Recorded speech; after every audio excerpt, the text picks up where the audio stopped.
Hello my dear student, क्या हाल चाल, कैसे हो आप लोग? बढ़िया सर। एकदम मस्त। Yes sir. पिछला वीडियो देख लिया? Yes sir. कोई दिक्कत तो नहीं? No sir. सारे कॉन्सेप्ट क्लियर? Yes sir. तो देखो तुम लोग भी सारे कॉन्सेप्ट जब यहाँ क्लियर है तो तुम्हारे क्यों नहीं है? तो भैया जाओ प्रॉपर देखो, लाइक करो, शेयर करो, सब्सक्राइब करो, पीछे वाला आज वाला खाली देखना है, ठीक है? और जो कोई भी डाउट अगर आपके मन में आता है किसी भी कॉन्सेप्ट को लेके, आप कमेंट में जाके कमेंट ड्रॉप करो, प्रॉपरली आपको मैं रिप्लाई दूंगा, इस बात की मेरी गारंटी है।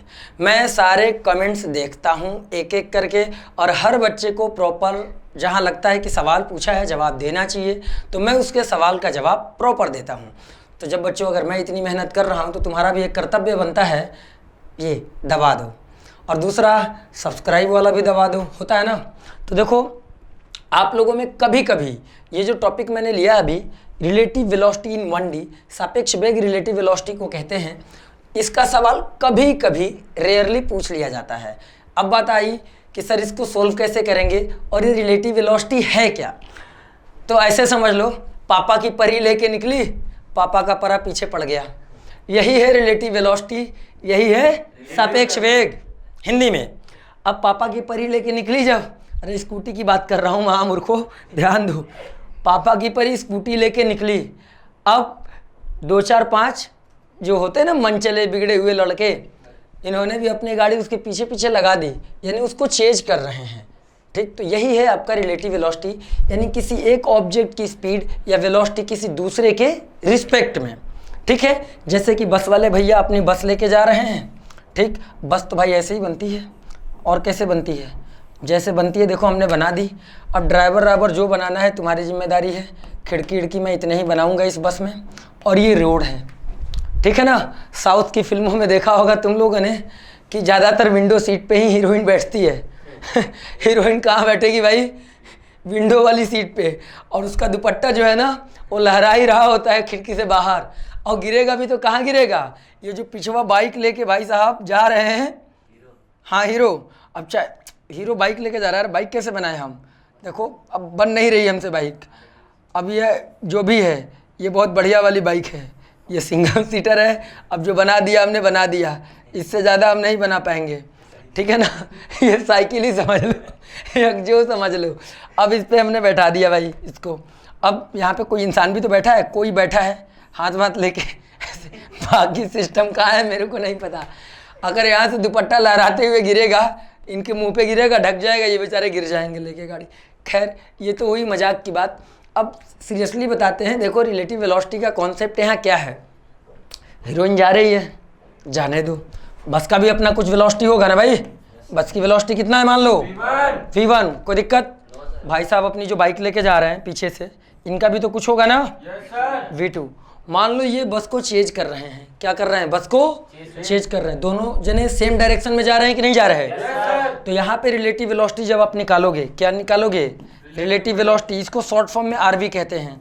तो रिलेटिव वेलोसिटी किसका निकालोगे? मान लो भाई साहब का निकालना हो, जो हीरोइन को चेंज कर रहे हैं, ठीक है ना? तो यानी कि भाई साहब के लिए कोई नाम दे दें, कुछ भी नाम दे दो।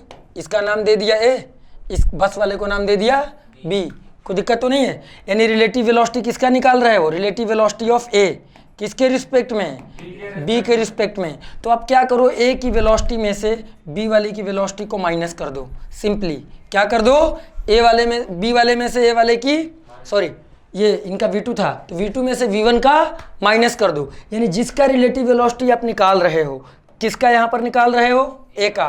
किसके रिस्पेक्ट में निकाल रहे हो? बी के रिस्पेक्ट में। किसके यहाँ पे देखो बेटा, हिंदी मीडियम वाले विद्यार्थियों समझ लो, तुम लोग नहीं समझ पा रहे होगे ये चीज़, तो मैं समझा देता हूँ खुल्लम खुल्ला। मतलब समझ लो ऐसे, रिलेटिव वेलोसिटी लो, रिलेटिव वेलोसिटी का मतलब सापेक्ष वेग निकालना है ए का, ठीक? तो यहाँ पे इंग्लिश में तो हम लोग ऐसे लिखते हैं, लेकिन हिंदी में लिखते हैं ए का वेग बी के सापेक्ष। किसके सापेक्ष? बी के सापेक्ष। तो आप किसका निकाल रहे हो भाई वेग? ए का निकाल रहे हो ना? अब बी के सापेक्ष निकाल रहे हो, तो ए वाले में से बी वाले को माइनस करना है, ध्यान रखना है। और इसको लिखा कैसे जाएगा? ऐसे। अब किस में से किसको माइनस करना है? ए वाले में से बी वाले को माइनस करना है, ए वाले में से बी वाले को माइनस कर देना है, बस। नहीं दिख रहा? लो अब दिख गया कि नहीं दिख गया? पूरा प्रॉपर दिख गया? कोई दिक्कत? No sir. यानी कि मैं ये कहूँ कि मैं अगर किसी को चेंज कर रहा हूँ तो अब मैं ही अपना रिलेटिव वेलोसिटी निकालूँ उस सामने वाले के रिस्पेक्ट में, तो अपने वाले में से उसका घटा दूंगा। सिंपल सा लॉजिक है। कब घटाऊंगा? जब दोनों सेम डायरेक्शन में जा रहे हों तब। ठीक है, अगर यही दोनों अपोजिट डायरेक्शन में जा रहे हों तब क्या करते हैं? तब इन दोनों को ऐड कर दिया जाता है। क्या कर दिया जाता है? ऐड कर दिया जाता है। ठीक है, चुन्नी लाल भैया इधर, चुन्नी लाल ये भी है, ये इधर जा रहे हैं v1 वेलोसिटी से और ये इधर जा रहे हैं v2 वेलोसिटी से। अब अगर अपोजिट डायरेक्शन हो गया कि नहीं? यहाँ पे हो गया। अब यहाँ आप जब निकालोगे relative velocity of a with respect to b, किसके रिस्पेक्ट में? b के रिस्पेक्ट में। किसका निकाल रहे हो? a का b के रिस्पेक्ट में। दोनों ही अपोजिट डायरेक्शन में जा रहे हैं, सीधा सीधा ऐड कर दो, सीधा सीधा यहाँ ऐड कर दो, और कुछ करने की ज़रूरत नहीं है। जो आ जाए मैग्नीट्यूड तो पता ही होगा कि कैसे निकालते हैं, कि नहीं पता है? मैग्नीट्यूड तो पता है ना कैसे निकालते हैं वेक्टर क्वांटिटी का? अगर नहीं पता है तो वो भी मैं आप लोगों को बता दूंगा। क्लियर है? कोई दिक्कत वाली बात नहीं होनी चाहिए। अब देखो, अब यहाँ पर एक चीज़ और समझने वाली बात होती है कि सर अगर ए का निकालेंगे तो ए में हमने ऐसे लिख दिया, अगर बी का ए के रिस्पेक्ट में निकालना हो तो क्या करें? देखो बेटा, वेलोसिटी होता है वेक्टर क्वांटिटी। वेलोसिटी कौन सी क्वांटिटी होता है? Vector quantity. आंखों में आंखें डाल के बात कर रहा हूँ तो ध्यान से समझना तुम लोग। देखो बेटा, अब जब वेलोसिटी वेक्टर क्वांटिटी है तो इसमें डायरेक्शन है सबसे इंपॉर्टेंट पार्ट। तो आप अगर राइट साइड की वैल्यू को प्लस में लिखोगे तो लेफ्ट साइड वाली वैल्यू को आपको कैसे लिखना पड़ेगा? माइनस साइन के साथ लिखना पड़ेगा। यानी कि जब ए का लिए निकाल रहे हो, ए का निकाल रहे हो बी के रिस्पेक्ट में, तो प्लस में जा रहा है तो ये रिजल्ट आपका आएगा प्लस में। ये रिजल्ट किस में आएगा? इसका जब मैग्नीट्यूड भी आप निकालोगे ना तो इसका मैग्नीट्यूड आपका पॉजिटिव आएगा। कैसा आएगा? पॉजिटिव आएगा। वहीं अगर जब बी का निकालना हो, किसका? कि relative velocity of B with respect to A, तो यहां पर भी वही आएगा कि v2 प्लस, हाँ अरे भाई तुम हट जाओ, v2 प्लस v1। ठीक ठीक, मॉड अंदर लगा दिया, लेकिन इसमें रिजल्ट जो आएगा बाद में वो किस साइन के साथ लिखेंगे? माइनस साइन के साथ लिखेंगे। तो इस चीज को प्रॉपर अच्छे से वैल्यू के साथ समझ लो। ये चीज जैसे देख लो, दो ऑब्जेक्ट हैं, ऑब्जेक्ट ए, ऑब्जेक्ट बी। ये इधर जा रहा 15 मीटर पर सेकेंड से और ये इधर जा रहा 10 मीटर पर सेकेंड से। देख लिया तुमने? 15 और 10। अब ए का निकालना है बी के रिस्पेक्ट में, ए का वेग निकालना है बी के सापेक्ष, ए का निकालना है बी के सापेक्ष। ठीक है, तो क्या जाएगा? इसको लिखेंगे वेलोसिटी ए का निकाल रहे हैं बी के सापेक्ष, तो क्या आ जाएगा कि भाई V A plus V B, simply. ठीक है ना, V A plus V B. अब भाई यहाँ वेक्टर टर्म में तो लिखा नहीं है, यहाँ सीधा सीधा मैग्नीट्यूड लिखा है। क्या लिखा है? सीधा सीधा मैग्नीट्यूड लिखा है। तो सीधा सीधा तुम मैग्नीट्यूड लिख दोगे, जोड़ दोगे, यानी सिंपली तुम यहाँ पे निकाल लोगे, सिंपली तुम यहाँ से निकाल लोगे, क्योंकि जब मैग्नीट्यूड दे रखा है तो सीधा निकाल लोगे। 15 प्लस 10 कितना आ गया? 25 मीटर पर सेकेंड। कितना आ गया? 25 मीटर पर सेकेंड। ठीक है, वेक्टर वाला कॉन्सेप्ट थोड़ी देर के लिए इग्नोर रखना, इसमें बहुत सारी चीज़ें और ऐड अप होती हैं, वो मैं आपको बाद में बता दूंगा कभी। लेकिन वी ए भी निकालना है तो 15 और 10 इसका दोनों जुड़ गया, हो गया 25 मीटर पर सेकेंड। चूंकि ये जा रहा है राइट साइड तो इधर वाले को आप प्लस लोगे, ये जा रहा है लेफ्ट साइड तो इस वाले को माइनस लोगे। तो ए का रिलेटिव वेलोसिटी आएगा प्लस में 25 मीटर पर सेकेंड। वहीं अगर हमें बी का निकालना हो, यहीं पे किसका निकालना हो? बी का, यानी relative velocity of B with respect to A. तो बी के वेग निकालना है ए के सापेक्ष, तो आ जाएगा दोनों, यहाँ भी जुड़ेगा V B plus V A, तो यहाँ भी आएगा 25 ही आएगा कि नहीं? वैल्यू की बात कर रहा हूँ 25 मीटर पर सेकेंड, यहाँ भी आएगा, लेकिन इसमें लग के आएगा माइनस साइन, क्योंकि एक राइट में जा रहा है और एक लेफ्ट में जा रहा है। तो समझ लो यहाँ पे वेलोसिटी वेक्टर क्वांटिटी है, तो यहाँ पे डायरेक्शन के अकॉर्डिंग हम प्लस और माइनस साइन का इस्तेमाल करते हैं। क्लियर है? तो ये था अपोजिट डायरेक्शन वाला। और सेम डायरेक्शन वाले में क्या करते हैं, ये तो मैंने बता ही दिया कि सेम डायरेक्शन वाले में हम घटा देते हैं, सेम डायरेक्शन वाले में घटा देते हैं। यहाँ पर भी वैल्यू से आप समझ लो एक बार कि मान लो यहाँ पे कलुआ, आजा कलुआ, ये कलुआ है और ललुआ भी ले लेते हैं। चलो, कलुआ है, ललुआ है। कलुआ जा रहा है इधर 20 मीटर पर सेकेंड से और ललुआ जा रहा 15 मीटर पर सेकेंड से। समझो कि दोनों इधर ही जा रहे हैं, कलुआ भी इधर ही, ललुआ भी इधर ही, लेकिन कलुआ जा रहा 20 मीटर पर सेकेंड से और ललुआ जा रहा 15 मीटर पर सेकेंड से। अब कलुआ देखो, कलुआ के लिए मैं सिंबल यूज कर लेता हूँ के और ललुआ के लिए एल। अब अगर कलुआ का रिलेटिव वेलोसिटी निकालना है ललुआ के सापेक्ष, तो क्या करना है कि कलुआ में से ललुआ को माइनस करना है। ठीक है, अब चूंकि देखो इसकी स्पीड ज़्यादा है और ये वाली वैल्यू कम है ना, तो ये तेज जाएगा और ये हर बार पीछे छूटता जाएगा। तो समझो यहाँ पे कि इसका वाला तो प्लस में ही आंसर आएगा कि भाई 20 में से 15 घटा दोगे तो 20 में से आपने 15 घटा दी, कितना आ गया हो 5 मीटर पर सेकेंड। बहुत बढ़िया भाई, कितना आ गया? 5 मीटर पर सेकेंड। गब्बर सही बता रहे हो ना, यही कॉन्सेप्ट बताया मैंने। लेकिन आपको रियलाइज होगा कि ये तो धीमा चल रहा है और ये तेज है, तो हर 1 सेकेंड में 5 मीटर ये पीछे छूट रहा है। तो कलुआ के रिस्पेक्ट में ललुआ लगेगा कि उल्टा जा रहा है? कैसा लगेगा? उल्टा जा रहा है। तो कलुआ का तो हमने प्लस में लिख दिया, लेकिन जब यही चीज ललुआ के लिए निकालोगे, किसके लिए? ललुआ के लिए निकालोगे, ललुआ का कलुआ के सापेक्ष, तो आ जाएगा ललुआ माइनस कलुआ। ठीक है, ललुआ माइनस कलुआ, तो ललुआ माइनस कलुआ। अब 15 में से देखो 20 घटाओ, 15 में से ये क्या हो रहा है भाई, 15 में से 20 घटाओ, कितना आ गया? अपने आप माइनस आ गया कि नहीं आ गया? -5 मीटर पर सेकेंड। तो ये चीज़ आपको ध्यान रखना है।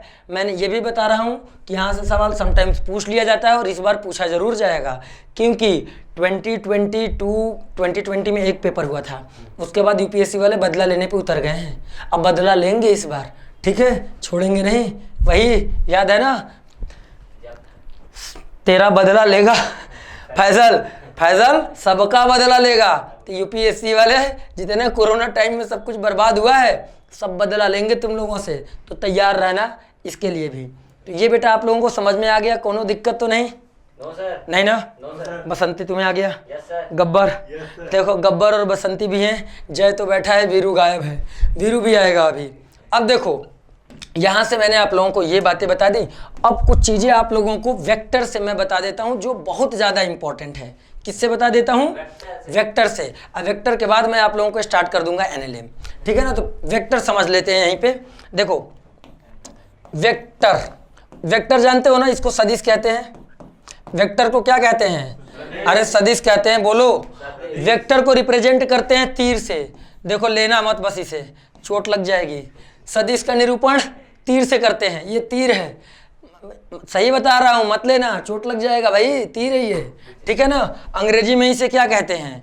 एरो कहते हैं। और हाँ, मेरा वीडियो देखते समय ईयरफोन जरूर लगाना। घर वाले कूट दिए तो हमारी जिम्मेदारी नहीं है, हम बस समझाते हैं, ठीक है, लेना मत, बता रहे हैं बार बार, तीर मत लेना, ध्यान रखना इस बात का।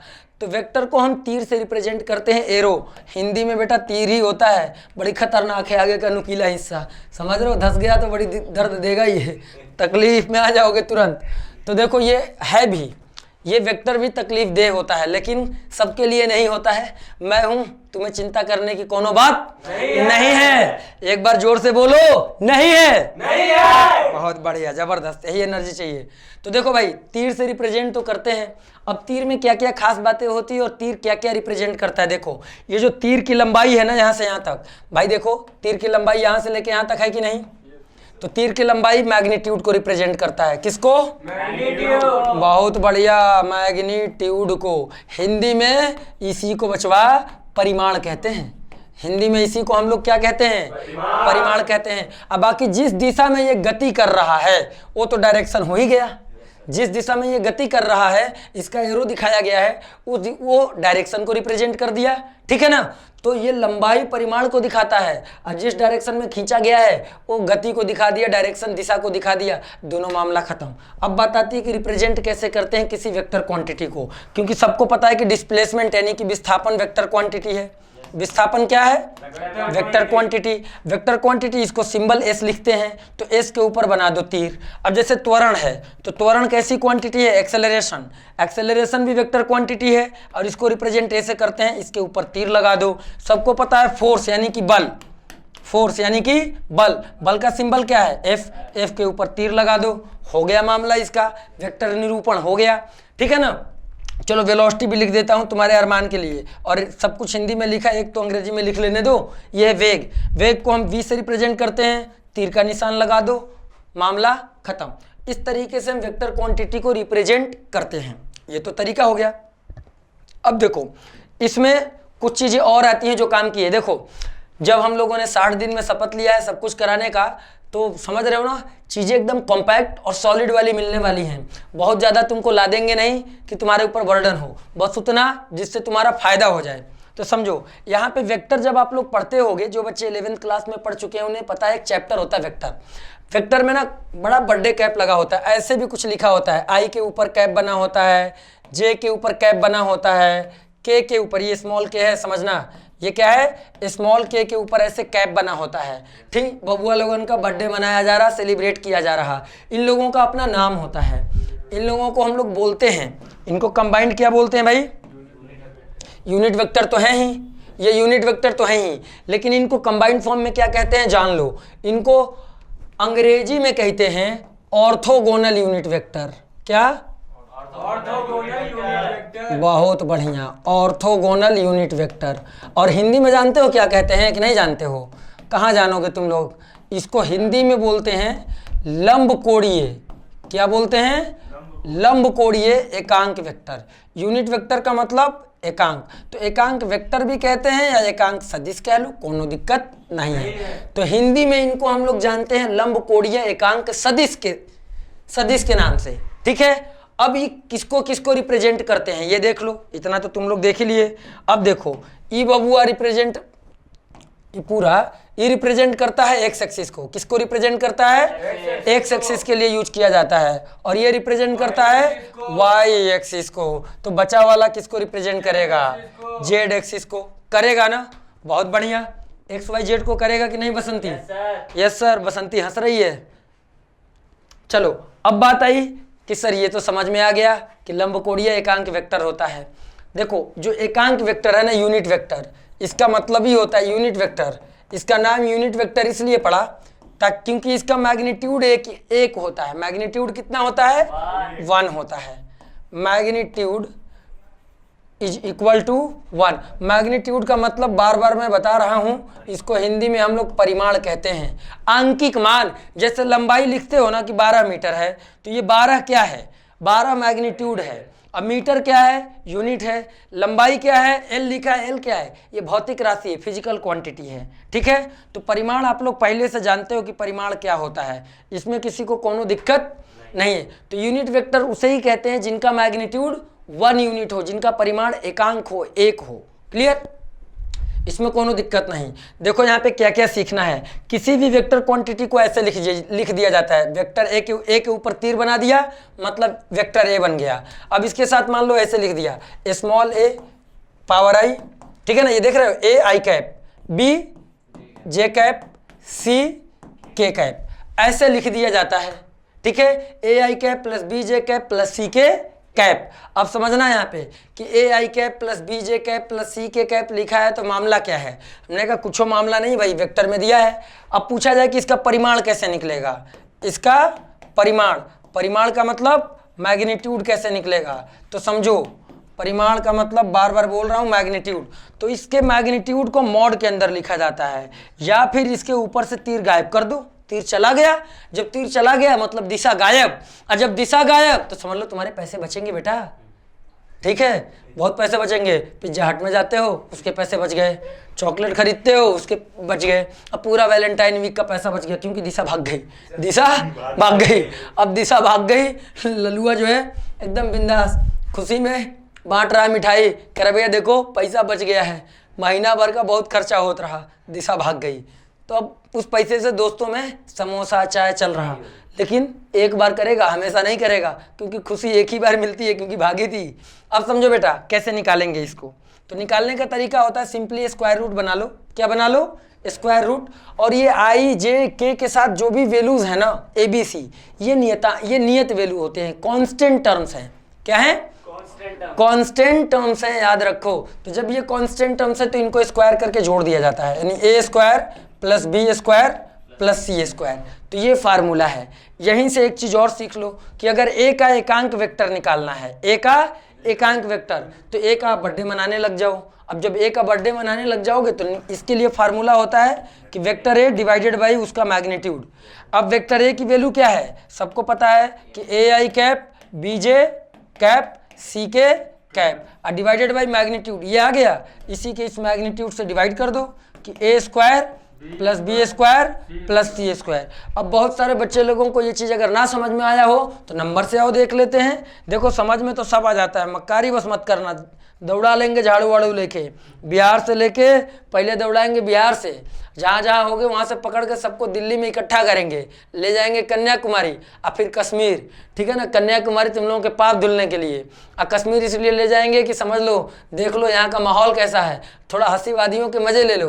और फिर वहाँ से ले जाएंगे गोवा बीच पे, और वहाँ से ले जाके बंगाल खाड़ी में पट्टा खाएंगे। ससुर का नाती यहाँ पढ़े आए हो कि तुम मज़े लिए आए हो, समझो कि नहीं समझो। यहाँ आओ, यहाँ पढ़ो तुम, ठीक। बुड़बक वाला काम ना करो। बता रहे दिशा के चक्कर में पड़ी हो ना, जीवन बर्बाद है, ठीक है। अधिकारी और यहाँ पे स्टार्स जो होता है ना, और जो मतलब कैप वैप वाली तगड़ी, लोग तुम्हें जब मतलब जो सलाम करते हैं ना, सलामी ठोकते हैं। देखो सलामी करना लगा, सलाम ठोकते हैं जो, उसका अलग ही रुतबा है। और उसके बाद जाना तो क्या हुई, उसके बाद ही हुई तो और पिताजी कही हैं, क्योंकि एक पड़ोस में शर्मा अंकल होते हैं, बहुत पूछा करते हैं, और आपका बिटवा क्या कर रहा है। मेरी बिटिया तो इंटर में 90% लाई है।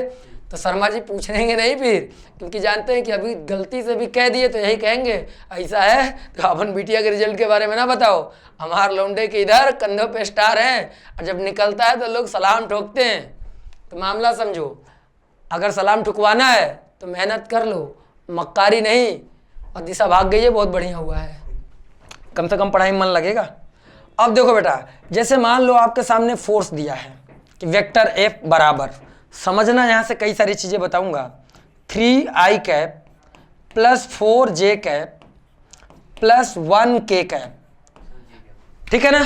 अच्छा जे कैप नहीं लिखा है, लो जे कैप बना दिया इसको, जे कैप प्लस 1k कैप। इसका मतलब ये है कि हमारे पास 3 कोऑर्डिनेट एक्सिस होता है। कैसे कैसे होता है समझना,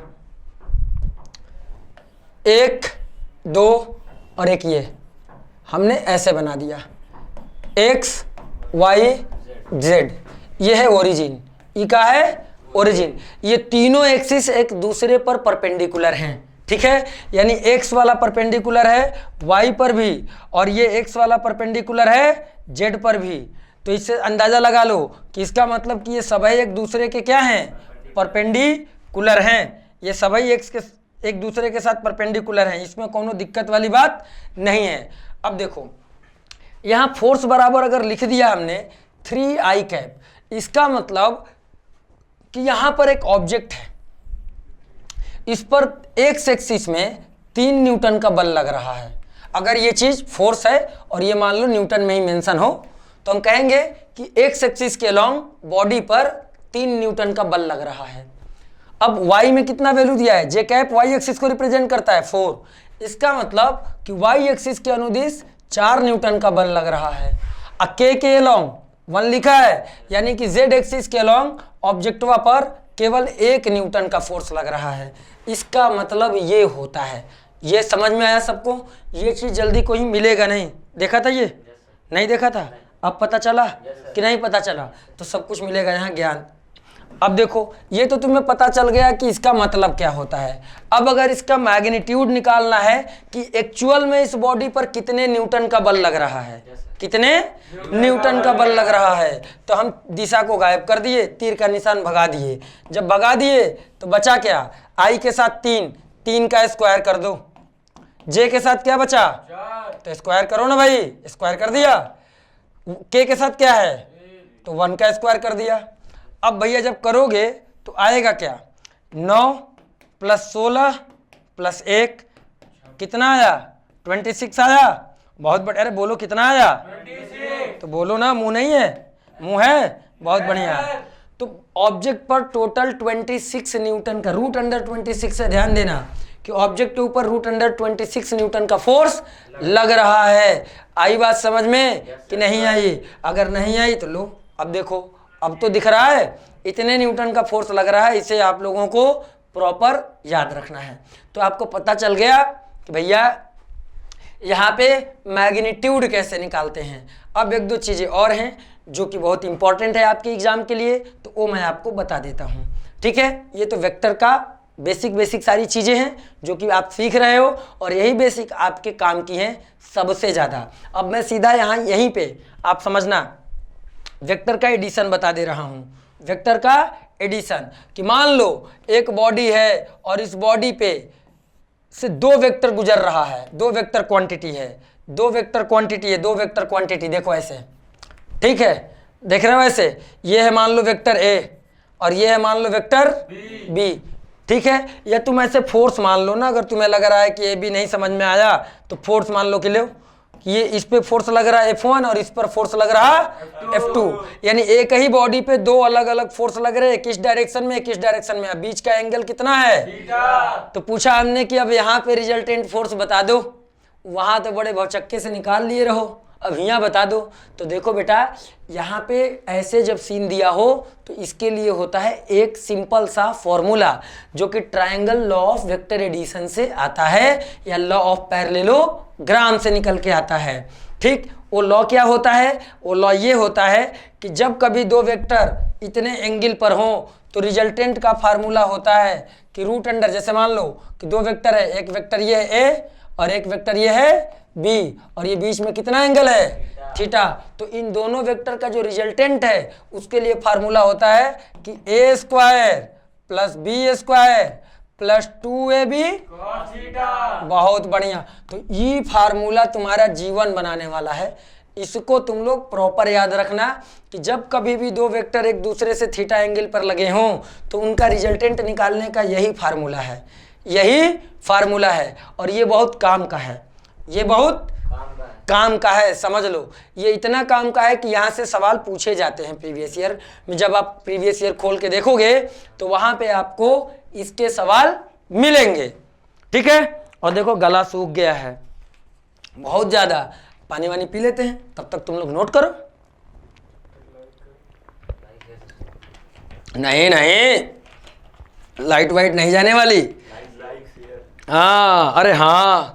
और एक बात और ध्यान रहे, लाइक शेयर तो छोड़ो, याद रखो मैं बता रहा हूँ, सारे वीडियो में मैंने एक बात बताई है, जो कुछ भी आएगा यहीं से आएगा, जो भी आएगा मेरे ही नोट से आएगा, जो भी आएगा फिजिक्स में समझ लो, जो भी आएगा तुम्हारे एनडीए में फिजिक्स में वो मेरे नोट से ही आएगा, गार्ड बना लो, जो भी आएगा मेरे नोट से आएगा, तो भैया पढ़ लो, बना लो, लिख लो।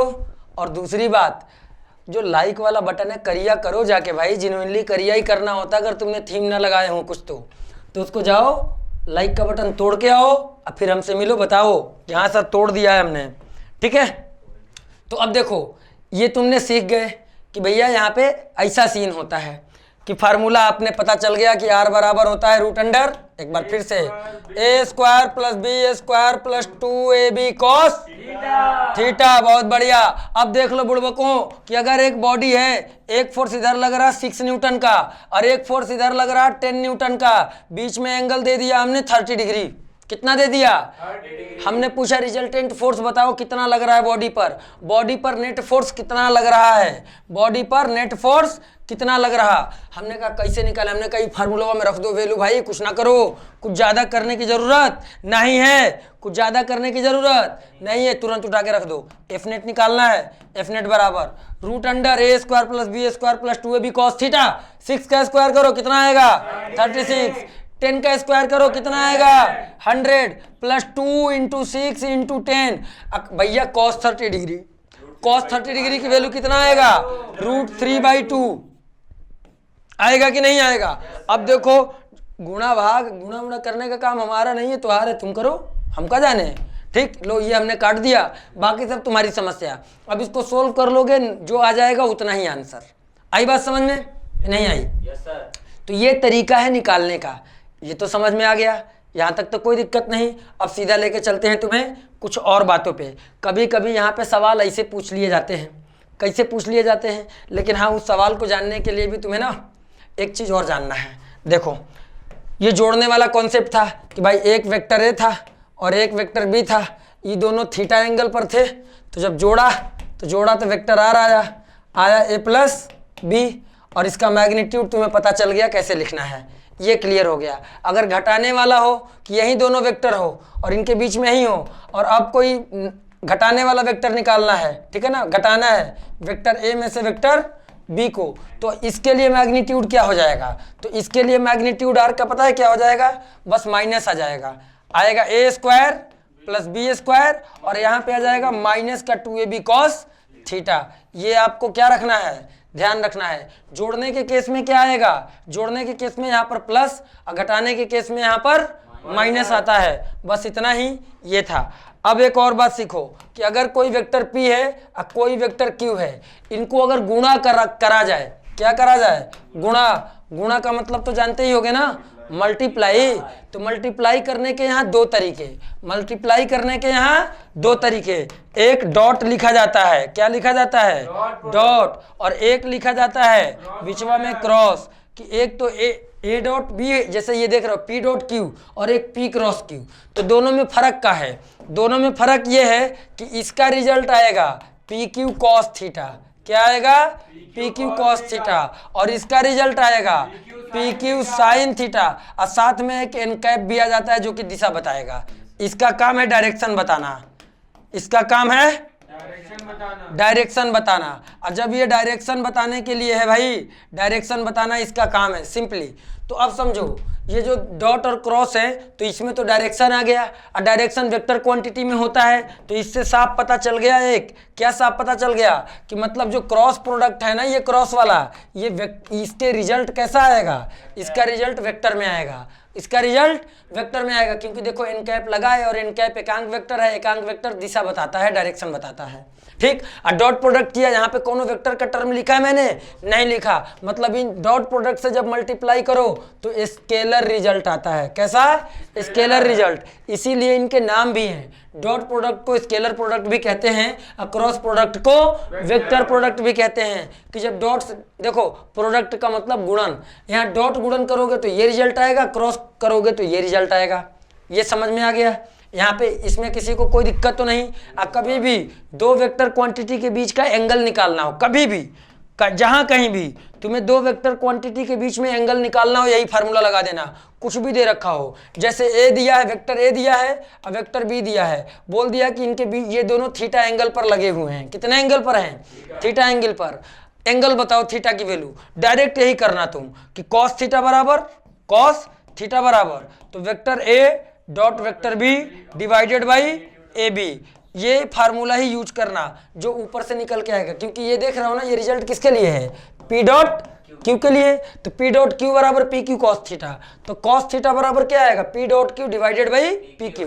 तो सिमिलरली कॉस थीटा बराबर ये ही फार्मूला आप यूज करना किसके लिए, दो वेक्टर के बीच में एंगल निकालने के लिए, दो वेक्टर के बीच में एंगल निकालने के लिए, तीसरा फार्मूला यूज मत करना, ठीक है। अब एक और समस्या सुनो, एक और समस्या कि अगर मान लो वेक्टर क्वांटिटी यहाँ एंगल वेंगल ना दिया हो, खाली ऐसे ही लिख दिया हो, तब क्या करेंगे कि मान लो कि वेक्टर p तुम्हारे सामने ऐसे ही दे दिया है कि वेक्टर p बराबर a1 i cap plus a2 j cap plus a3 k cap, और वेक्टर q बराबर दे दिया b1 i cap plus b2 j cap plus b3 k cap.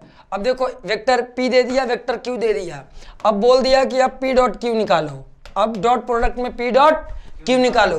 तो क्या करना है, बहुत आसान है, बने रहो, लाइक का बटन ठोकते जाओ, कमेंट करते जाना, कोई छोड़ना नहीं, एकदम कसर। अब देखो क्या करना है, जब आप डॉट प्रोडक्ट कर रहे हो p डॉट q, केवल वैल्यू का मल्टीप्लाई कर दो, i वाले को i के साथ, j वाले को j के साथ, k वाले को k के साथ, साइन को ध्यान में रखते हुए, किसको ध्यान में रखते हुए भैया, तो यहाँ पे आ गया a1 b1 plus a2 b2 plus भैया बोल दो एक बार, आया कि नहीं आया, आ गया, अगर आ गया हो तो लाइक ठोकते जाना, लाइक में कोनो कमी मत करना। देखो वही हमारे लिए एनर्जी का काम करता है, जब इतनी एनर्जी से वीडियो बनाया जा रहा है तो समझ लो कि तुम्हें क्या करना है, लाइक ठोकना है कि नहीं। जॉन लाइक नहीं ठोकेगा देख के जाएगा, समझ लो नोट्स यही बोल रहा हूं मैं, यहीं से आएगा, फिर तुम्हारा कुछ नहीं होगा, एक नहीं कर पाओगे, पढ़ के सब जाओगे, लाइक ठोकते जाना, ठीक है। अब भैया देख लो, नोट कर लो डॉट प्रोडक्ट का कंडीशन। और एक बात और ध्यान रखना, केवल यहाँ आई वाले को आई वाले के साथ, जे को जे के साथ, के को के साथ किया है, बाकी किसी को किसी के साथ नहीं किया है। तो यहाँ पे एक और रूल काम करता है, खैर इतना ही याद रखो, ज़्यादा बढ़िया है, क्योंकि ज़्यादा डिटेल्ड में आपको वेक्टर पढ़ना ही नहीं है, जितना पढ़ना है उतना उसके लिए ये सफिशियंट है। अब एक और स्टोरी सुनो कि ये तो डॉट प्रोडक्ट वाली बात हो गई, क्रॉस में कैसे करेंगे, क्रॉस में कैसे करेंगे? तो सेम वैल्यू है, मान लो कि आपके पास एक वेक्टर p दिया है और एक वेक्टर q दिया है और आपसे बोला है कि p क्रॉस q निकालिए, p क्रॉस q निकालिए। तो आपको क्या करना है? आपको ज़्यादा कुछ नहीं करना बच्चे, आपको वेक्टर p, देखो पहले वेक्टर p है तो पहले आपको वेक्टर p लिख लेना है और इसकी वैल्यू बगल में लिख लेनी है। मान लो यहाँ पर भी है a1i plus a2j plus a3k, ठीक है। p पहले था, p की वैल्यू हमने पहले एक लाइन में लिख ली, q बाद में है तो q का वैल्यू जो भी दिया गया होगा वो लिख लेना, ठीक। जैसे हमने यहाँ ले लिया b1i plus b2j plus b3k, इसमें किसी को कोई दिक्कत?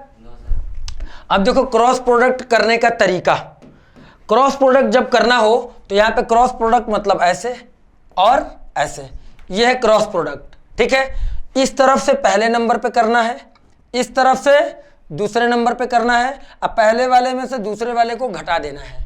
अब बताइए, ये तो सर समझ में आ गया कि पहले ऐसे करना है वैसे करना है, लेकिन करना किसके लिए है? सवाल तो इंपॉर्टेंट ये है। एक और काम करना है, आई के साथ ऊपर प्लस लिख लेना है, जे के ऊपर माइनस लिख लेना है, के ऊपर प्लस। साइन देखो प्लस माइनस प्लस अल्टरनेट में है, एक के बाद एक। अब देखो शुरुआत करने जा रहा हूं कि कैसे रिजल्ट इसका आएगा। तो देखो अब जब क्रॉस प्रोडक्ट करोगे p का q के साथ, तो ध्यान देना पहले हम i के लिए करते हैं। तो जब i के लिए करते हैं तो यहाँ प्लस है तो प्लस के साथ i हमने लिख लिया। और देखो जब प्लस के साथ i लिख लिया तो अब i वाले को छूना भी नहीं है अब i वाले को छूना भी नहीं है, अब आपको छूना है केवल यहाँ, ठीक। तो अब देखो 4 नंबर हो गए ना, a2 a3 b2 b3 कि नहीं हो गए? तो क्रॉस मल्टीप्लाई पहले ऐसे, ये देखो तो यहाँ पे इसको हमें बिल्कुल भी नहीं छूना है। अब खाली मल्टीप्लाई यहाँ से इसको करना है और यहाँ से इसको करना है और कुछ नहीं करना है, समझ गए? तो देखो पहले नंबर पे हम इसका मल्टीप्लाई कर दिए, तो मल्टीप्लाई करेंगे तो क्या आएगा? यहाँ a2 है, यहाँ b3, तो क्या आएगा? a2 b3 माइनस, ठीक, क्योंकि यहाँ माइनस लगा हुआ है, माइनस। और दूसरे नंबर पर मल्टीप्लाई इस तरह से, तो बहुत बढ़िया, क्या आ गया? b2 a3। तो ये आ गया i के लिए, i का वैल्यू आपने निकाल ली। सिमिलरली अब j के लिए करेंगे, j के लिए ऊपर क्या लगा है? माइनस साइन, तो हमने माइनस जे कैप लगा लिया। क्या लगा लिया? माइनस जे कैप। और जब जे कैप लगा लिया तो जे वाला वैल्यू आपको छूना भी नहीं है। अब किसको करना है? पहले नंबर पे यहाँ से इसको करना है, तो यहाँ a1 है और यहाँ b3, तो भैया यहाँ a1 और b3 है, तो देखो अब हमने लिख लिया a1 b3 माइनस।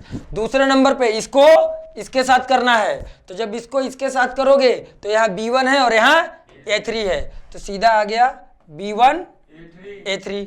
इसमें किसी को कोई समस्या नहीं। अब बच गया के वाला, अब बच गया के वाला, तो के वाले के लिए यहाँ प्लस लगा है, तो तुम भी आराम से प्लस लिख दो, के कैप लिख लिया, कोई दिक्कत नहीं। अब जब के वाले को छोड़ देंगे, अब मल्टीप्लाई करेंगे यहाँ से इसको, तो यहाँ से इसको a1 और b2 है, तो आ गया a1 b2, तो a1 b2 माइनस, अब इसको इसके साथ, तो b1 a2, बहुत बढ़िया, तो b1 a2। तो देखो क्रॉस प्रोडक्ट करने का सबसे सरल और आसान तरीका यही है। बाकी तो बच्चे आप लोग,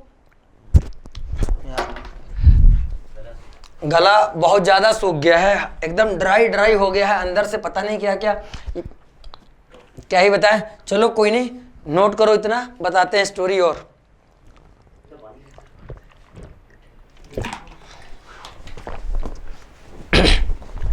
तो देखो बच्चों कि P क्रॉस Q ये हमारा हो गया।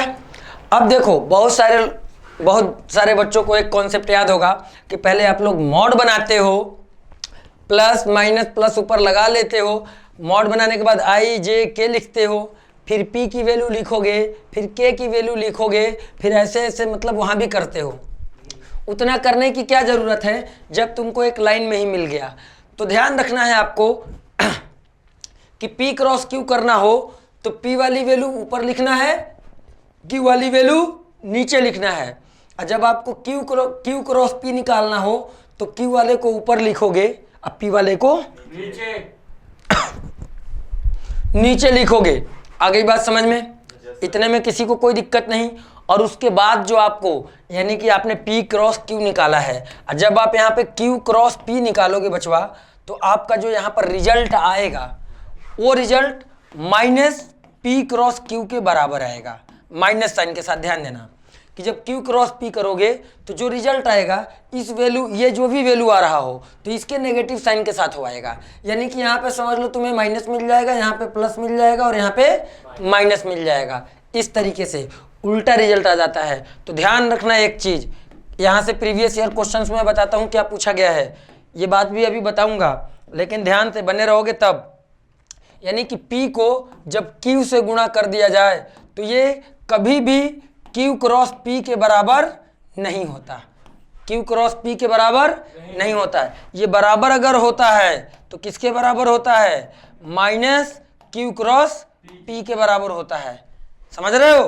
तो ये आप लोग याद रखना। जबकि डॉट प्रोडक्ट में ऐसा नहीं होता है, जबकि डॉट प्रोडक्ट में ऐसा नहीं होता है। वहां पर आप A डॉट B निकालो, ठीक, A डॉट B निकालो, मान लो रिजल्ट C आया, तो जब B डॉट A निकालोगे तब भी रिजल्ट में तुम्हें C ही मिलेगा।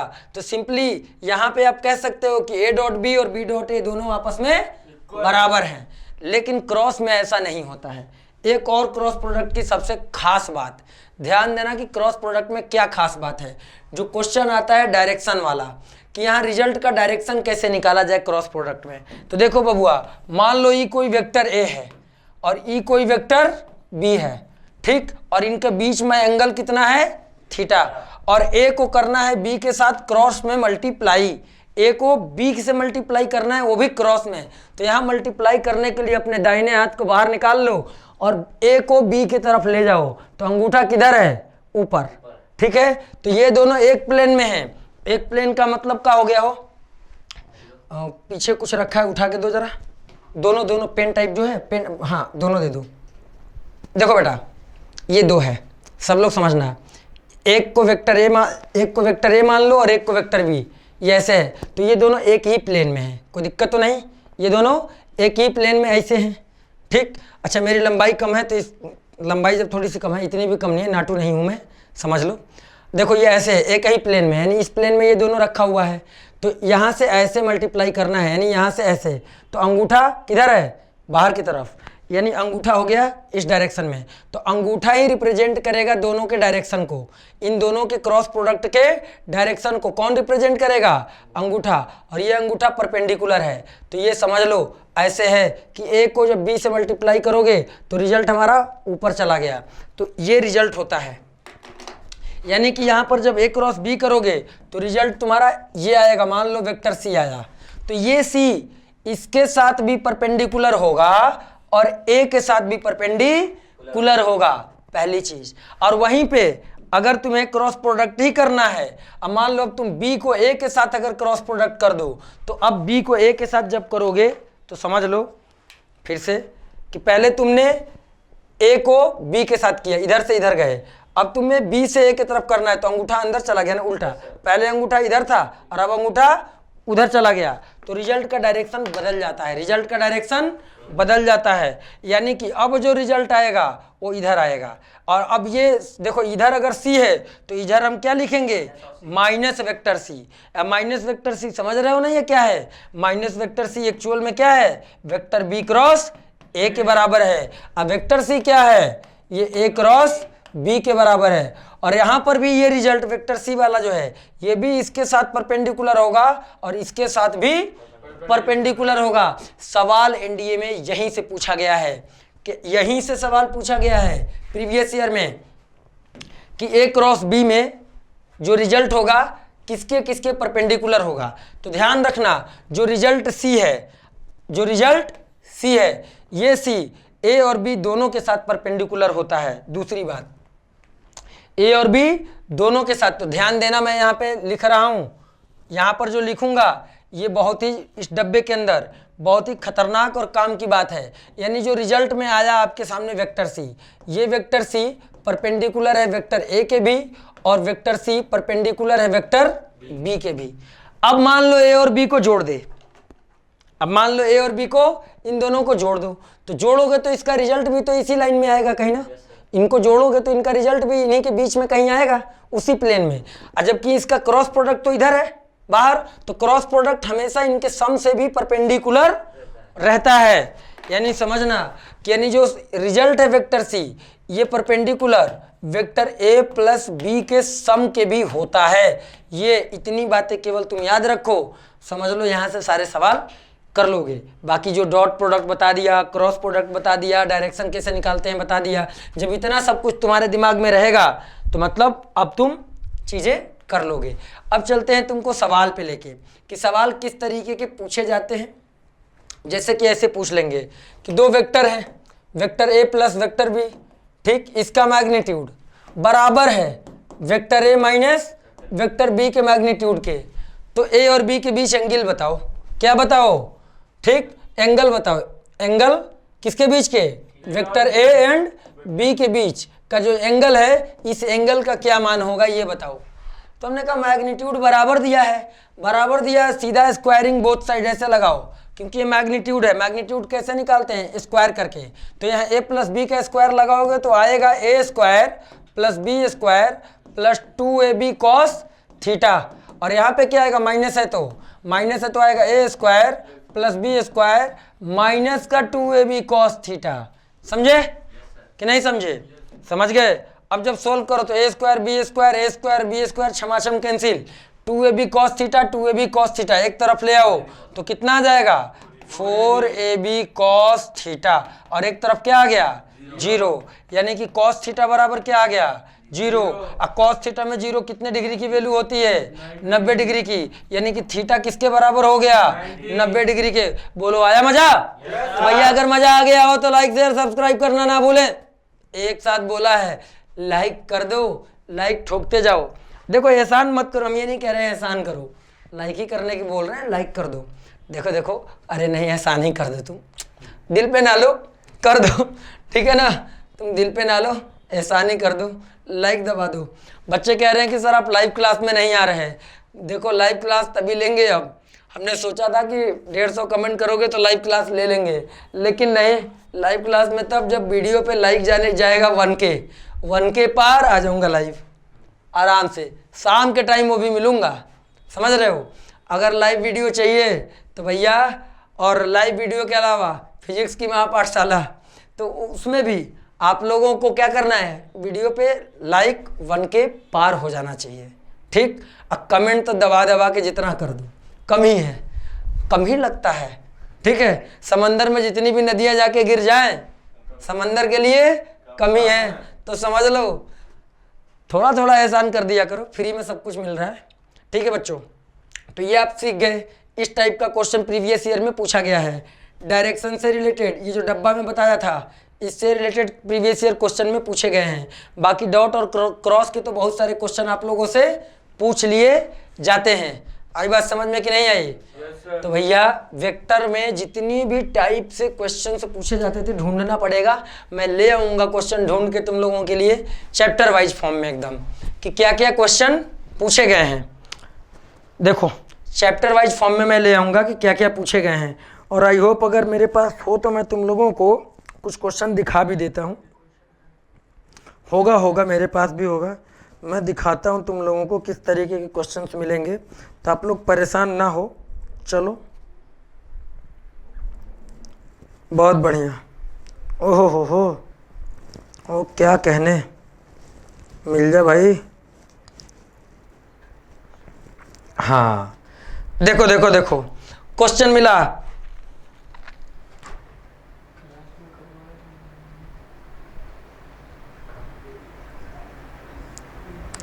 क्लास में करवाया है हमने, हमें याद है।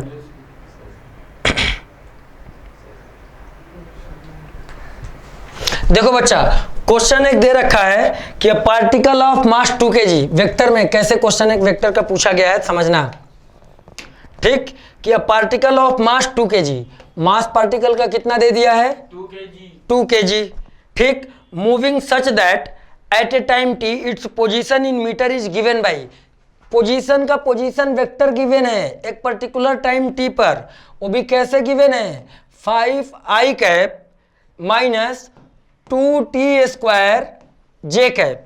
समझ लो, यानी जो r दिया है वो टाइम के फंक्शन के फॉर्म में दिया है। किसके फंक्शन के फॉर्म में? टाइम के फंक्शन के फॉर्म में दिया है। ठीक है, अब पूछा है कि एट t = 2 सेकेंड, क्या ध्यान से देखना, एट ऐसा देखो यहां ना लिखूं, ये चीजें बगल में लिख देता हूं। पूछा है कि एट t = 2 सेकेंड मोमेंटम और angular momentum of the particle about origin. ठीक है, क्या पूछा? एंगुलर मोमेंटम, यानी कोणीय संवेग की वैल्यू पूछ लिया है। किसका वैल्यू पूछ लिया है? कोणीय संवेग की वैल्यू पूछ लिया है। अब एक बात बताओ कि कोणीय संवेग का फार्मूला क्या होता है? जल्दी से बता दो हमको, जल्दी से अगर तुम लोग बता दोगे तो आपको प्रॉपर रिप्लाई मिल जाएगा। कोणीय संवेग का फार्मूला बताओ क्या होता है? कोणीय संवेग का फॉर्मूला बता दो क्या होता है। ठीक है, जो कोई कोणीय संवेग का फार्मूला बताएगा, ठीक है, एंगुलर मोमेंटम का, जल्दी से फार्मूला बताओ। MVR होता है, मेरे को पता है। वेक्टर वाला फार्मूला बताओ, वेक्टर वाला फार्मूला एंगुलर मोमेंटम का क्या होता है? एंगुलर मोमेंटम का वेक्टर वाला फार्मूला हमको बताओ जल्दी जल्दी क्या होता है। ठीक है, जब तक एंगुलर मोमेंटम का वेक्टर वाला फार्मूला आप लोग नहीं बताओगे तब तक काम कैसे चलेगा भाई? तब तक काम कैसे चलेगा? नहीं चलेगा ना। तो देखो भाई, ओरिजिन के रिस्पेक्ट में निकालना है और इतना ही हमारे पास दे रखा है। समझ रहे हो? इतना ही दे रखा है और हमारे सामने कुछ भी दिया हुआ नहीं है। तो देखो, एंगुलर मोमेंटम का जो फार्मूला है मैं बता दे रहा हूं। वेक्टर L बराबर ये होता है वेक्टर R गुणे P। क्या होता है? वेक्टर R गुणे P। अब P हमारा होता है लीनियर मोमेंटम, P होता है, तो इसको हम लोग लिखते हैं m इंटू V। इसमें किसी को कोई समस्या? No sir. अब देखो, पोजीशन वेक्टर इन्होंने दे रखा है, पोजीशन वेक्टर टाइम के रिस्पेक्ट में इन्होंने दे रखा है। तो अगर पोजीशन वेक्टर टाइम के रिस्पेक्ट में दे रखा है और इसको अगर हम डिफरेंशिएट कर दें, इसको हम क्या कर दें? डिफरेंशिएट कर दें, तो डिफरेंशिएट करते ही हमको वेलोसिटी वेक्टर मिल जाएगा कि नहीं मिल जाएगा? तो वेलोसिटी वेक्टर डिफरेंशिएट करेंगे तो इसमें टाइम है नहीं, ये टर्म 0 और ये 2 2 जा 4t जे कैप आ गया। इसमें कोई दिक्कत तो नहीं? अच्छा, तो 2 सेकेंड के लिए हमको केवल निकालना है, तो 2 सेकेंड के लिए वेलोसिटी भी निकाल लो। तो 2 सेकेंड पर, क्योंकि यहाँ पर तो वेलोसिटी आपको टाइम के फंक्शन के फॉर्म में मिलेगा ना, ये तो वेलोसिटी जो मिला ये तो टाइम के फंक्शन के फॉर्म में मिला। तो यहाँ पे वेलोसिटी वेक्टर निकाल लो कितने सेकंड पर? 2 सेकंड पर। तो कितना आ गया? -8 जे कैप मीटर पर सेकंड। इसमें किसी को कोई समस्या है तो बताओ? नहीं है। अब तुम्हारे सामने जो पोजीशन दे रखा है वेक्टर R, ये भी निकाल लो 2 सेकंड के लिए। कितने के लिए? 2 सेकंड के लिए। तो कितना आ जाएगा? 5 I कैप माइनस, यहाँ पे रख दो 2 की वैल्यू, तो 2 2 जा 4 और 4 2 जा 8 जे कैप। तो तुम्हारा पोजीशन वेक्टर 2 सेकंड वाला क्या मिल गया? R ये मिल गया। अब वेलोसिटी वेक्टर तुम्हारा ये मिल गया। बचा क्या है भाई? अब बचा क्या? मोमेंटम बचा निकालना। तो मोमेंटम निकाल लो। मोमेंटम का फार्मूला क्या होता है? Mass into velocity vector. Mass कितना दे रखा है पार्टिकल का? पार्टिकल का मास दे रखा है 2 kg। तो भैया 2 से मल्टीप्लाई कर दिया -8 में, तो कितना आ गया? -16। बहुत बढ़िया। तो ये आ गया माइनस का 16 जे कैप। और कुछ तो नहीं बचा? नहीं बचा। यहाँ पे बचा I और J में वैल्यू, यहाँ पर K में वैल्यू नहीं है।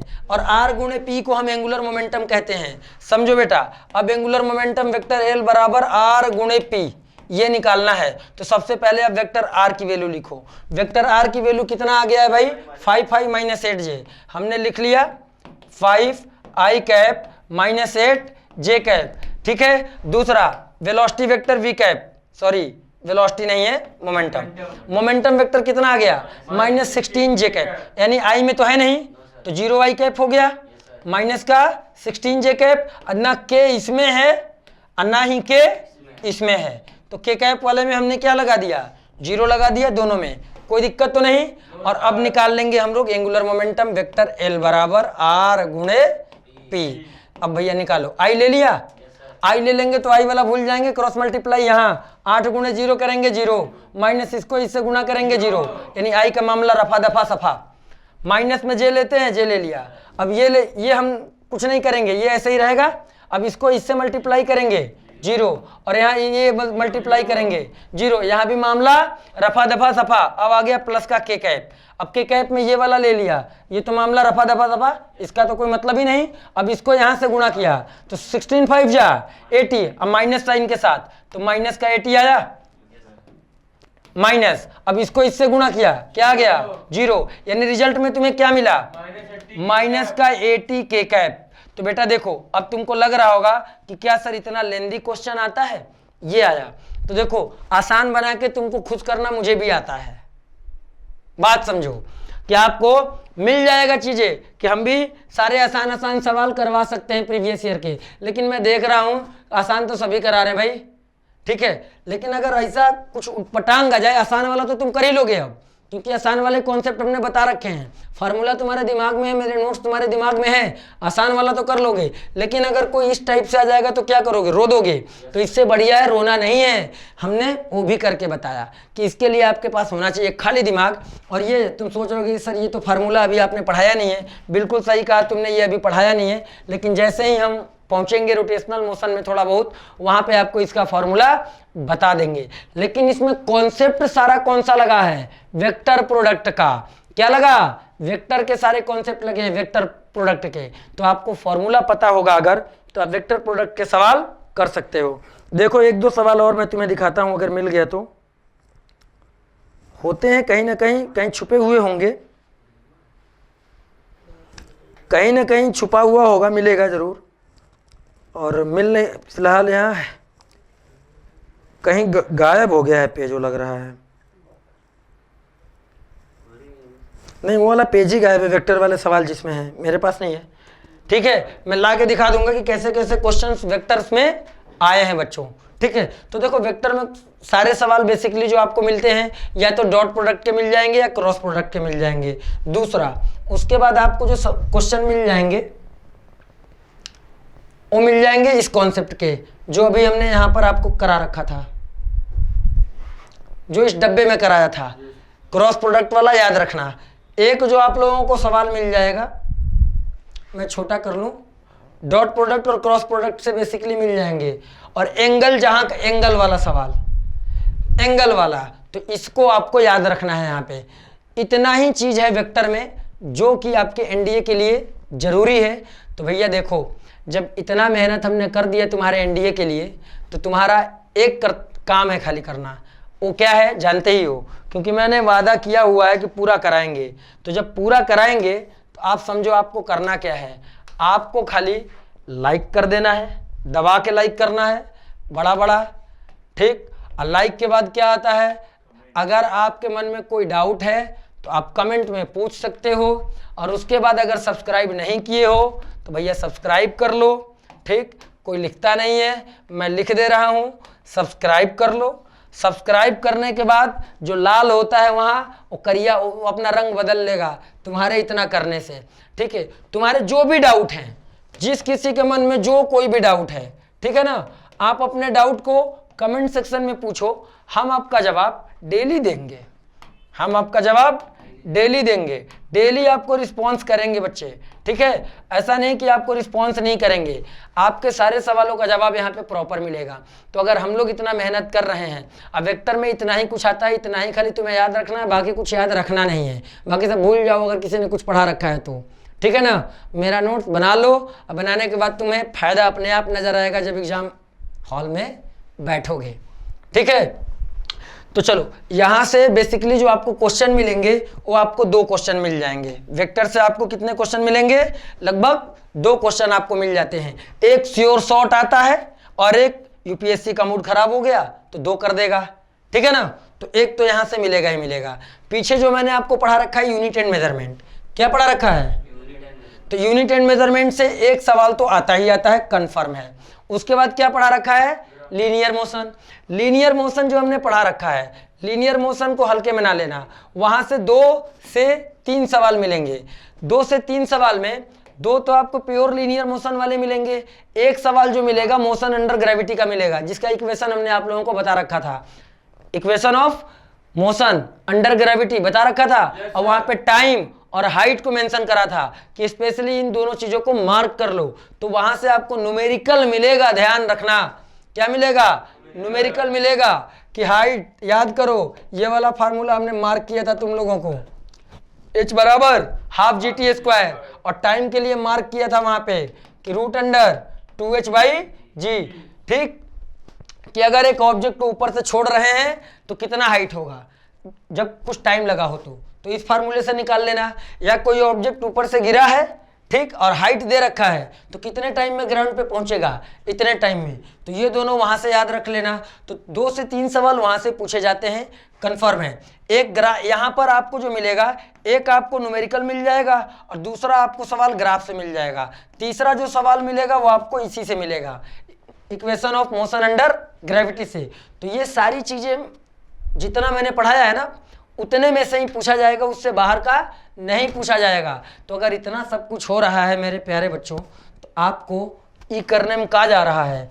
और ध्यान दो, जहां जिस दिन लाइक 1 के पार गया, ठीक, 1 के पार, उसी दिन लाइव आऊंगा, गारंटी है, लिख के दे रहा हूं आज, उसी दिन लाइव होगा मेरा, पक्का एकदम वादा है। ठीक है, तो अब आज्ञा दो, फिर मिलते हैं हम आप लोगों को नेक्स्ट क्लास में। क्या लेके? न्यूटन्स लॉज ऑफ मोशन के कॉन्सेप्ट, साथ में PYQ लेके। तब तक अपना ध्यान रखो, नोट्स बनाओ, पढ़ाई करो। क्या करो? पढ़ाई करो। और हाँ, गब्बर, बसंती कहाँ है? देखो भाई, एक तो मूवी था गब्बर और बसंती में, मतलब अलग ही रोल थे, 2 अलग अलग कैरेक्टर, गब्बर बसंती से दूर, बसंती गब्बर से दूर। यहाँ पे भी है गब्बर और बसंती ना, ये पास में ही रहते हैं, ये दूर रह ही नहीं पाते, समझ रहे हो? तो चलो मिलवाएंगे किसी दिन अपने गब्बर और बसंती से। तब तक के लिए आज्ञा दो, अब चलते हैं, फिर मिलेंगे, बाय बाय। जय हिंद सर।